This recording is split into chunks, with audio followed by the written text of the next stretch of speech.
People who say, "I don't celebrate my birthday," sound calm. But very often, behind that calmness, there is a story. You might recognize yourself. You hide your date of birth on social media. You tell friends, "Don't plan anything." You keep this day free, not for a party, but just to get through it. From the outside, it looks like you really do not care. On the inside, it feels like a deal. If I expect nothing, I cannot be disappointed.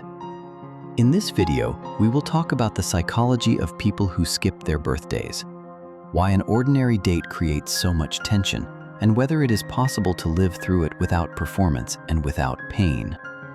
Imagine you wake up in the morning, your phone already shows the first notifications, and instead of joy, you feel a slight nausea.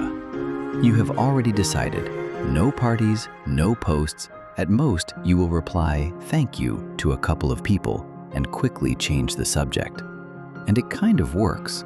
The day passes quietly, nobody bothers you.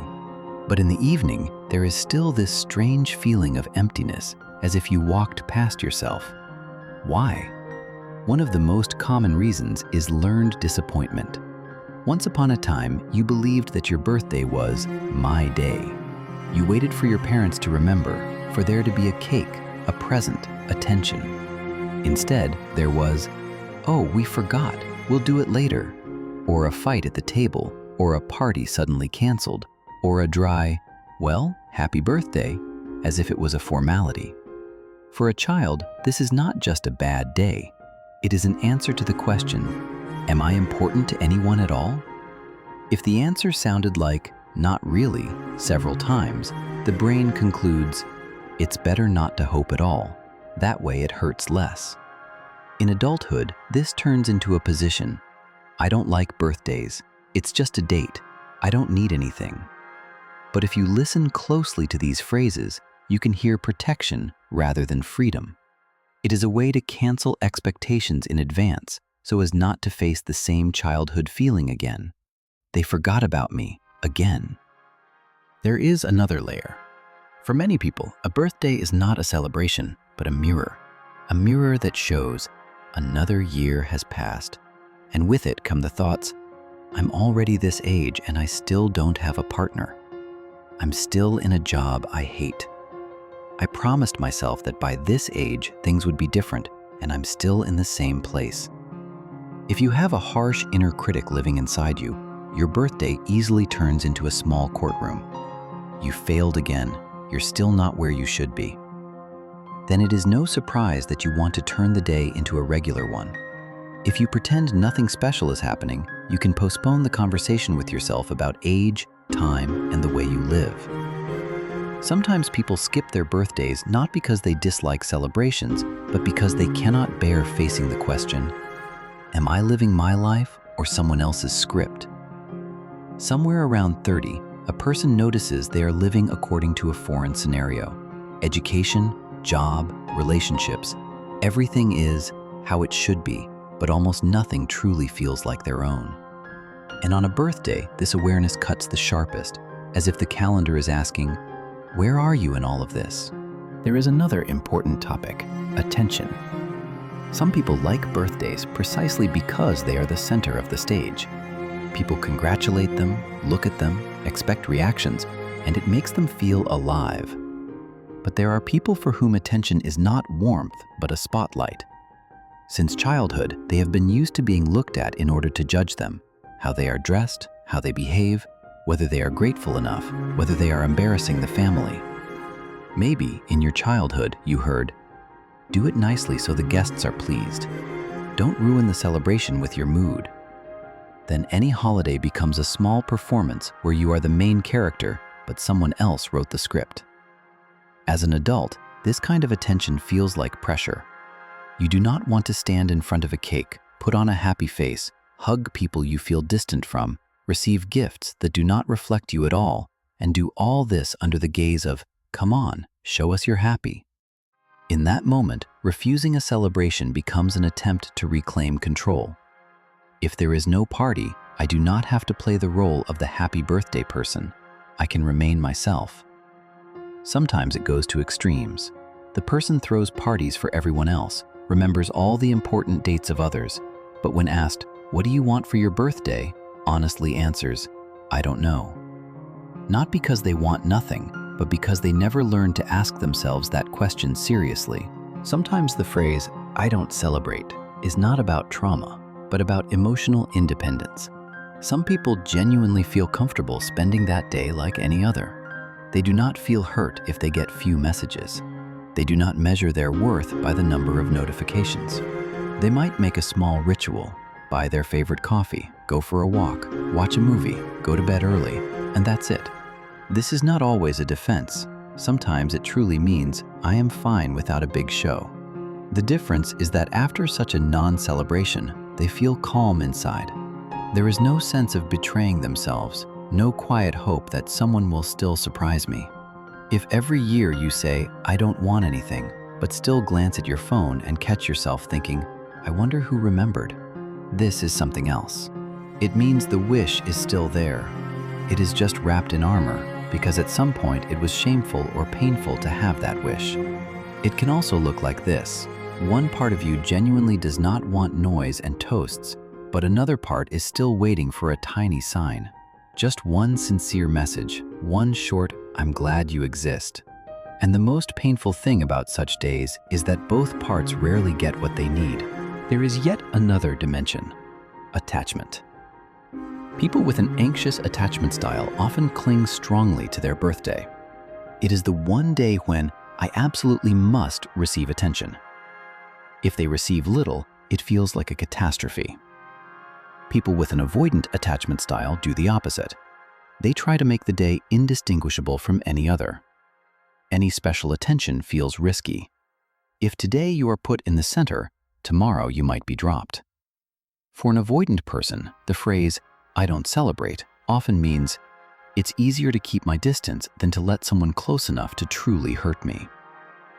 So your attitude toward your birthday often highlights the same attachment style that shows up in your relationships in general.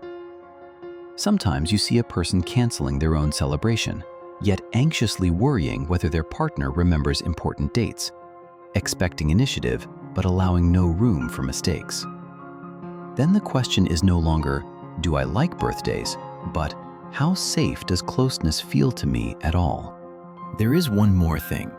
When you tell loved ones, "Don't celebrate me," you often leave them with only two unpleasant choices.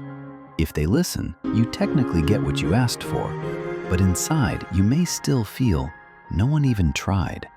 If they celebrate anyway, you feel unheard, as if your boundaries were ignored.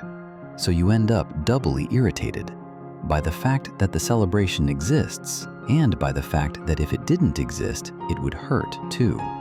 This is an inner conflict between the need for care and the need for control.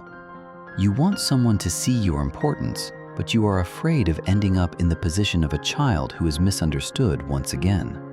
On that day, old scripts are often triggered.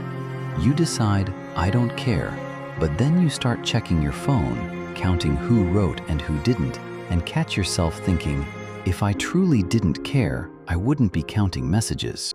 What can you do if you recognize your relationship with your birthday? Do not start with external actions. Start with honesty with yourself.